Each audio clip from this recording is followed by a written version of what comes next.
Welcome back to WagerTalk.com. Saturday college football action.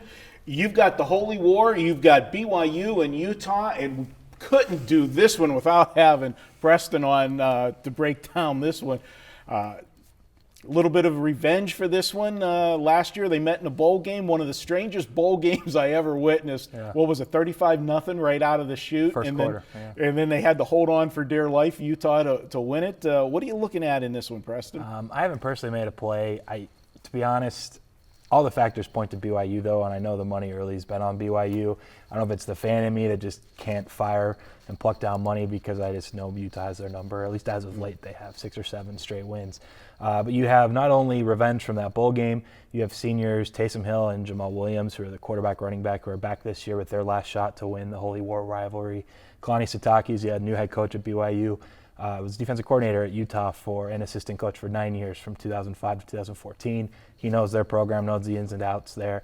And he also has a little bit of awkwardness from last season. I've mentioned this a few times in the past, but for people that are maybe just watching for the first time, last year he went to Oregon State for a year to be the defensive coordinator because the year prior he actually was told that he was going to be the head coach for the Colorado State Rams, and he told Utah that he was leaving.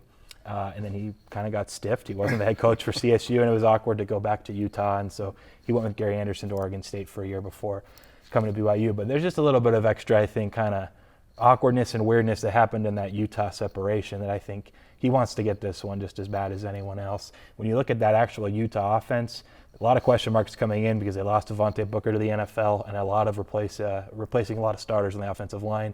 They struggled really, really mightily against Southern Utah at home. In week 1, it was 3-0 late in the first half, and I think with about 2.5 minutes left, they ended up scoring 2 more touchdowns, and they won the game 24-0. But they really did struggle offensively, and this BYU defense, Kalani Sitake's always been defensive-minded guy. They held Arizona for 57 minutes to 3 points until a couple runs late. They got the win anyway for you, by the way, which was nice. But yeah, I think it's a game that's probably going to play under, but you've seen that move from 50 down to 44.5 now. So that's a stay away at this point. My favorite play would be an under if it comes back up, maybe to 47 or 48 as a buying point. But as far as the side goes, I'm just staying away.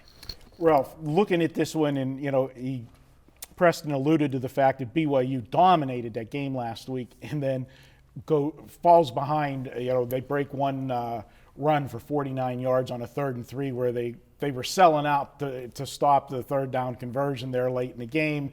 Guy breaks the seam, and then we've seen that go. But if you look, they totally dominated them. And if you look at the yardage in that game, and take away that 49-yard run, you look at an Arizona offense, a Rich Rodriguez offense that is known for running. They didn't have any. They couldn't get a running game going against this BYU defense. What I took away from it is the poise that BYU had. When you give up a lead late like that, it's like a horse getting past in the lane. He generally doesn't come back, but BYU did go down. They marched down the field, and then they sent out a field goal kicker that hadn't kicked yet because the guy missed the extra point. Yep. And I'm like, oh my God, I got to get a game-winning field goal from a guy making his first kick. And I just had flashbacks to last year with Tennessee. By the way, he was cleared from injury a week before he made the kick. So he hadn't even been kicking. He was out for 3 months because of a knee injury. So I think he lucked out. I'm glad I didn't know that too. It just made it even worse. What do you think, Ralph? Let me give you a couple reasons why, Preston. I actually lean with Utah a little bit. Number one, the situation.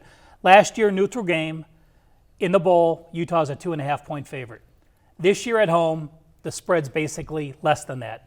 They're laying a few more points with home field. Utah, by the way, 9-1 ATS at home against non-conference foes.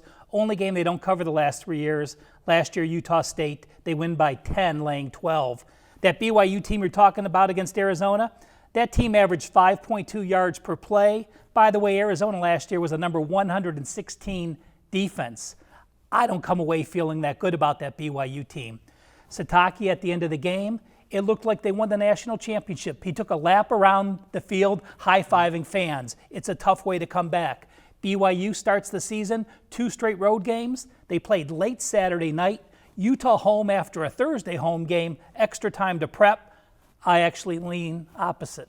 Now, one thing, I'm on the fence here with this one, but one thing I will say in support of Utah, people looking, and you're getting that line value in this game because of the game against Southern Utah last week. How much of it, I'm a situational guy that likes to break down the schedules. If you look at Utah, for Southern Utah, that's little brother playing big brother. They're sky high to play Utah last week, and Utah's got to be looking right past them to this game with BYU. So I think that, I can give them a little bit of a pass for last week's lackluster performance, plus the fact, how much stuff do you want to put on film? If you're not going to run your best offense, you're going to keep it pretty vanilla because you're supposed to beat a team like that. And Southern Utah is good. I think they won 10 games last year in the FCS. I mean, they're not a bad program at all.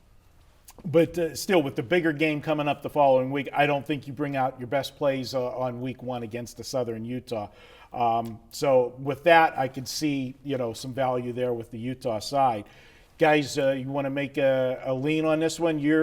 For me, for a lot of the reasons Ralph even mentioned, the play's the under, but it's a 44.5 now. I just can't buy it. My number's right there. If it comes back up, if there's any buy back up, then I think a play on the under is the best bet. I think there's a little value with Utah at home, with the traveling situation, the scheduling edge. If I had to pick a side, it would be the Utes. All right. And I think a lot of people are going to come away from the bowl game last year and say, they were down 35-0 and they come back in that game, they didn't quit. So that's going to bring some of the money to BYU. All right, guys, there you have it. You got to lean on Utah from Ralph. On the fence, slight lean to the under with Preston, and I'm leaving this one alone. If you want to save $10 this week at WagerTalk, use coupon code Brady and the number 10. That's Brady and the number 10, and you'll get $10 off any package at WagerTalk.com. We'll be back with more here at WagerTalk.